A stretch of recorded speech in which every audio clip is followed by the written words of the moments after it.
Hoje nós vamos falar acerca de um tema. O plano perfeito foi concluído com sucesso. Né? O plano foi concluído com sucesso. Lucas capítulo de número 23, versículo 46. Aleluia! Amém? Os irmãos sentados, mas eu vou pedir que numa parte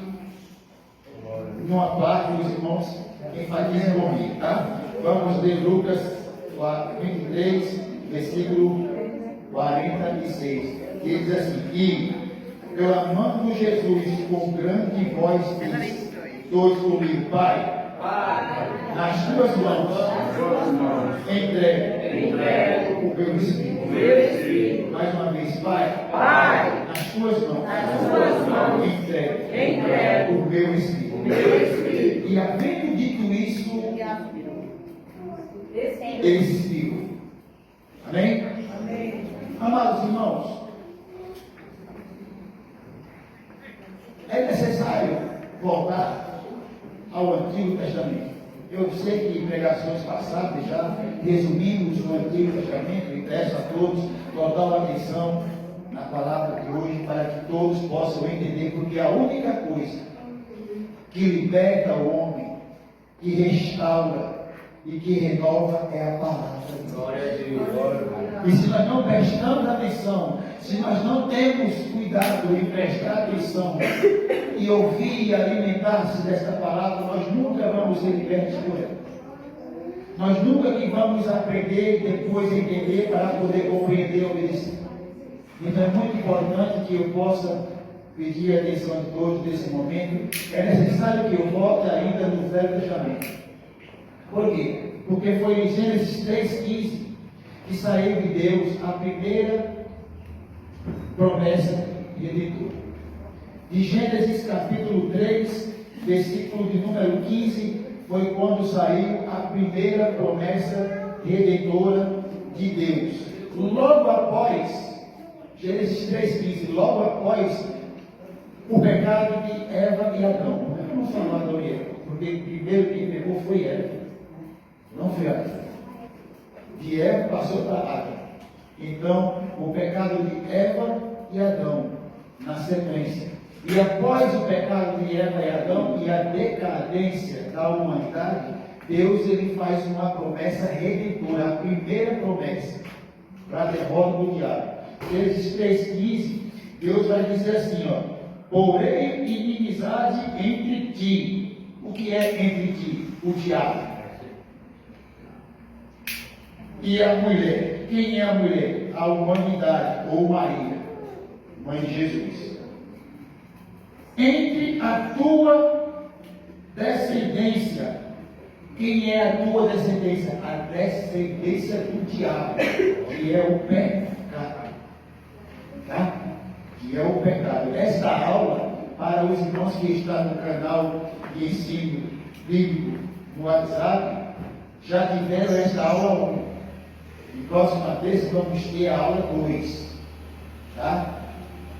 Então, os irmãos que estão no canal, eles já participaram dessa aula, então eles já sabem já o que estamos falando aqui. E o seu descendente, quem é o seu descendente? Israel, o descendente da mulher, o descendente da humanidade. Este quem? Jesus. Te ferirá a cabeça, destruirá. E tu, quem? Serpente, lhe ferirá o calcanhar. Como assim? Morte de cruz.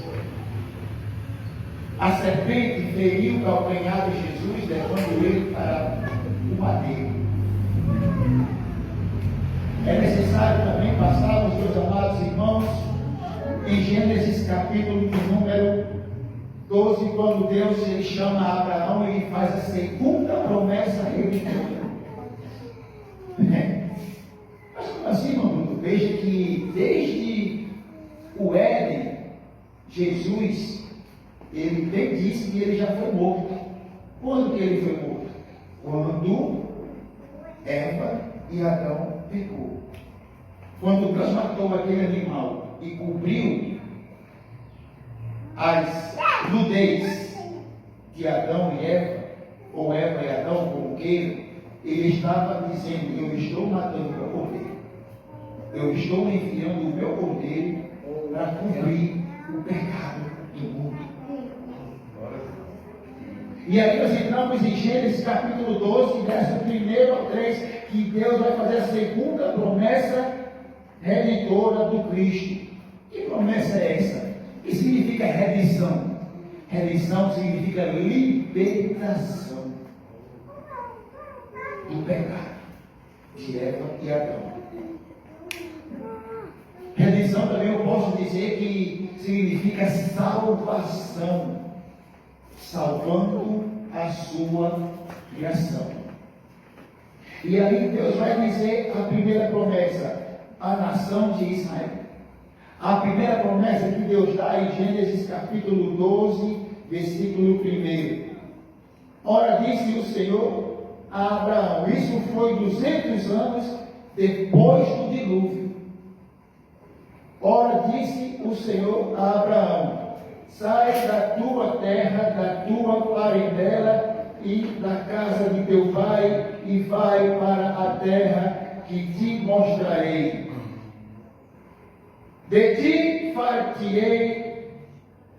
farei uma grande nação e te abençoarei e te engrandecerei o nome, se tu uma bênção. Abençoarei os que te abençoarem, amaldiçoarei os que te amaldiçoarem. E em ti serão benditas todas as famílias da terra. Prestai-vos atenção.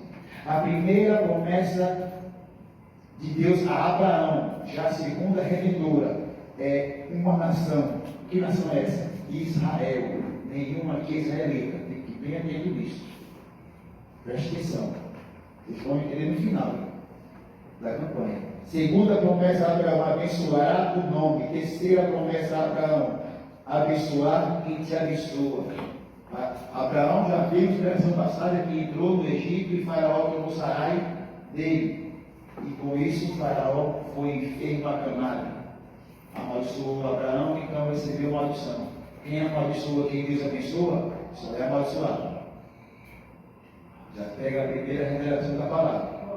A quarta promessa, no geral, que Deus faz: bênção para todos os povos. Ou melhor, bênção para todas as nações. Agora, essa quarta promessa, ela vai se cumprir sagrada no texto que nós acabamos de ler. Porque é muito importante fazer uma hermenêutica do que estamos lendo, para que nós tiremos o texto de um contexto, lendo completamente e podendo entender, para que nunca façamos virar pretexto. Né? Isso é muito importante. E aonde, irmão Bruno, que nós vamos entender no Novo Testamento que a quarta promessa de bênçãos para todas as nações se concluiu? Além do madeiro de Cristo, o apóstolo Paulo, o pastor Maurício, à igreja da Galácia, no capítulo 3, verso 14, vai dizer: para que a bênção de Abraão chegasse aos gentios. O que é gentios? Povo incivilizado. Nós não éramos civilização, nós não temos civilização. A nossa civilização agora é Cristo. Aleluia, Jesus. Agora nós somos civilizados, porque nós somos cristãos. Porque nós somos cristãos, e cristãos é quem segue os ensinamentos do irmão Bruno? É? Não? Ou melhor, os cristãos é quem segue o ensinamento do homem? Não? Meu Deus, eu estou errado. Não. Os cristãos é os que seguem os ensinamentos de Cristo. E onde está os ensinamentos de Cristo? E qual parte da Bíblia que está? Na primeira dia da campanha nós resumimos a Bíblia. Mas eu vou perguntar mais uma vez: qual é a parte que está? Os ensinamentos de Cristo. Na e na quinta era bíblica. A quarta é a era do Deus conosco, que vai dos evangelhos de Mateus, Marcos, Lucas até João, apóstolo Mateus e Jesus. E na quinta era bíblica, que vai de Atos, Apóstolos, desde a descida de Pentecostes até Apocalipse. Aleluia. Mas vamos ir de Gênesis a Malaquias. No decorrer da campanha você vai entender e vai compreender dentro da palavra que já está cumprida. Aleluia, Deus. Você não necessita mais viver aqui, porque você não é israelita. Nenhum aqui é judeu. Mas aqui somos cristãos civilizados, apenas um homem. Um homem que é o único mediador entre Deus, Pai e os homens. É Jesus Cristo, o homem. Aquele que subiu no madeiro para cumprir a palavra que estava escrita e que Paulo falou em Gálatas 3,13. Maldito todo aquele que for pendurado no madeiro. E Gálatas 3,13, no início vai dizer: Cristo nos resgatou da maldição da lei. Ei, resgate significa redenção. Resgate significa libertação. Resgate significa o plano foi cumprido. Glória a Deus. Aleluia. Oh, aleluia. Santo é o seu nome. Agora eu pergunto: será que Moisés conseguiria fazer o que Cristo fez? Moisés foi chamado para ser libertador, pastor. Libertador, mas vamos ter que entender a Bíblia. Em qual era, em qual época, em qual tempo, em qual momento, em qual ocasião que Moisés foi chamado para ser libertador? Início da terceira era bíblica, a era mosaica. Quando Moisés ele entrou no Egito para libertar os israelitas. Aqui não tem, resumidamente falando mais uma vez, israelita. Aqui tem pessoas brasileiras. Não tem nenhum israelita aqui. Então Moisés ele libertou Israel do Egito. Terceira era bíblica, era mosaica, a maior era do Antigo Testamento. E então depois disso veio um libertador maior e eterno. Quem é? Jesus. Porque Jesus ele liberta tanto Israel quanto os gentios, tanto o povo que era reconhecido desde o início da criação como o povo de Deus, até o povo que foi crescendo através da promessa de Deus a Abraão, se expandindo, entrando num cerco que não era civilizado, mas Cristo veio para ir apenas, como diz em Ezequiel 37:17, unir em uma vara só todos os povos. Eu ainda vejo pessoas pregando hoje em dia, pastor Maurício, Ezequiel 37 falando que está falando de casamento, há um dia ali. Ouvi um irmão falando isso uma vez numa igreja, eu fiquei escandalizado, eu falei: meu Deus. Aí sabe o que o Senhor falou? Não diga nada, porque eu não quis dar entendimento para ele. Aí foi quando eu vim entender, pastor Maurício, que é Deus que dá o entendimento que ele quer. Você vai pedir, se ele quiser dar. Não adianta. Você vai fazer estudo. Tem pessoas que fazem estudo, mas não acreditam no estudo verdadeiro. Acreditam nos contrários. Por quê? Porque favorece elas.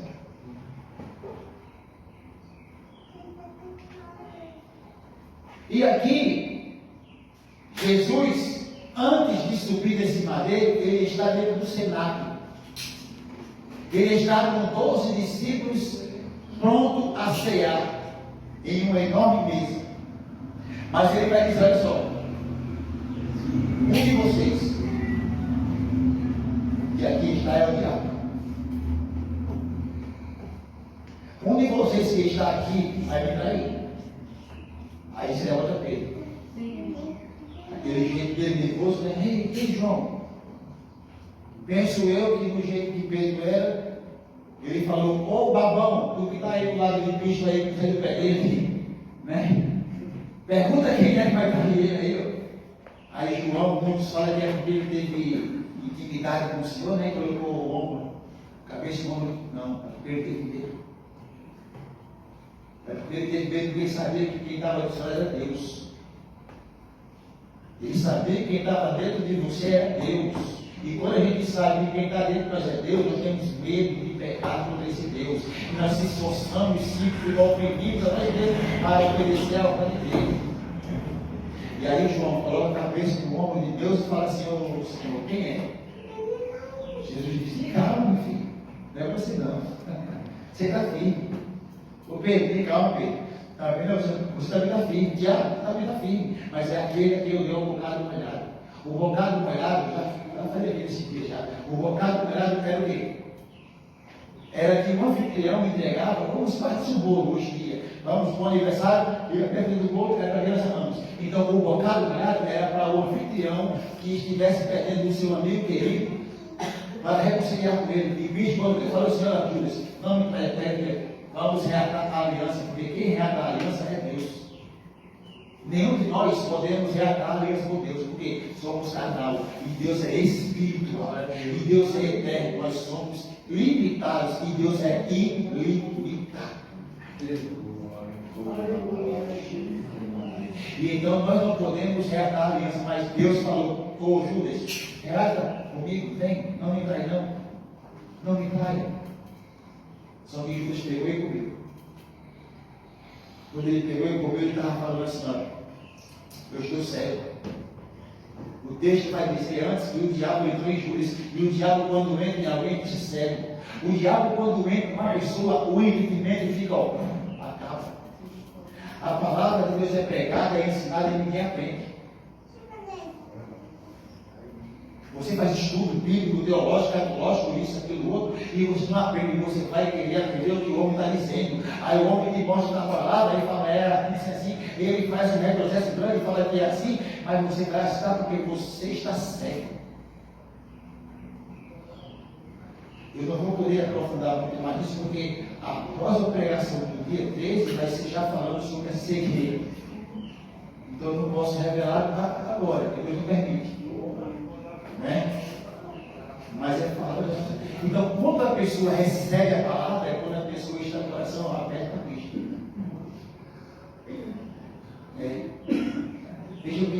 Veja o que diz lá em Atos. Veja para mim, pastor. Atos capítulo 17, versículo 11. Os de Bereia. Também já foi esse versículo no estudo do dia do módulo do aula 1.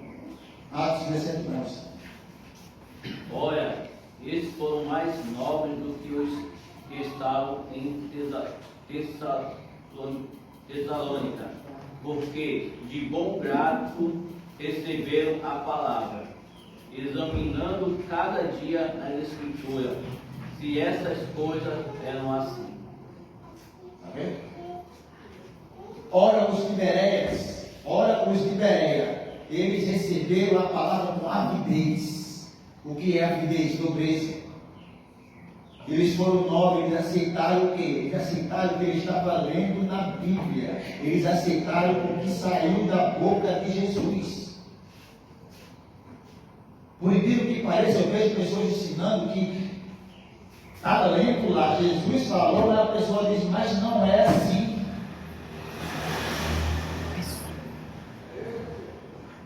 Aí Cristo disse: então, olha, faz logo, depressa, o que tem que fazer. E Judas sai, vai pegar Cristo. Aí fica Cristo e os 11. Aí Cristo diz: olha, eu vou lavar os teus pés e nós vamos ir a cena.